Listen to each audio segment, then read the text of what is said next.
Еркектер қандай әйелдерді ұнатады? Оның көптеген әдістері мен шарттары бар, бірақ біз бірнешеуіне тоқталайық. Ең бірінші, әлгі қазақта сөз бар ғой, қызда қылық болмаса, құр шырайдан не пайда дейді. Яғни қыз сұлу болмаса да, бірақ қылықты болса, жаңа майысып, дауысы нәзік болып тұрса, қылымсып, осы женственность дейміз ғой, жаңа осындай қыздарды еркектер қатты ұнатады. Екінші, кез келген еркек өзіне бағынатын, оның ойын құрметтейтін, ісін құрметтейтін әйелді қалайды. Әйел еркекке бағынған кезде еркек оған қамқор бола бастайды.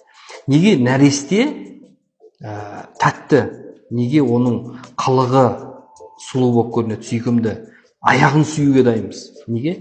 Өйткені ол қулықтан таза, ол көмекке мұқтаж, ол әлсіз. Әйел дәл осындай қылықтар танытатын болса, еркектің алдында, еркек адам не істейді екен? Сондай нәзік әйелдерді сүйеді, жақсы көреді, сол нәрсені қалайды екен. Үшінші, кез келген еркек үйіне шаршап келген кезде оны күлімсіреп күтіп алып, жақсы тамағын дайындап беріп, хош иіспен, сұлу киіммен, және миын жемейтін, әсіресе жұмыстан шаршап келген кезде оның миын жемейтін әйелдерді жақсы көреді.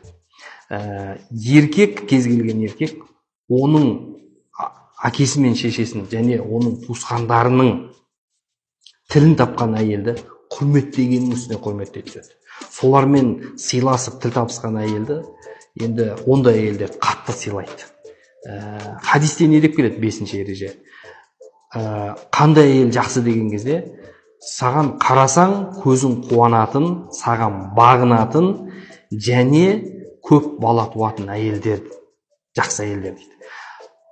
Әлемдерді жаратқан, адамды, еркекті жаратқан Алладан артық білсін еркектерге қандай әйелдер ұнайтын. Сондықтан да осындай қасиеттері бар әйелдерді еркектер ұнатады.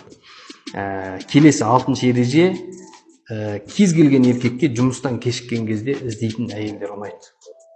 Тіпті сізге миымды ашытпа, менің қолым босамай жатыр дегенді айтса да, ол еркектерге ұнайды, себебі еркек өзін керек сезінеді.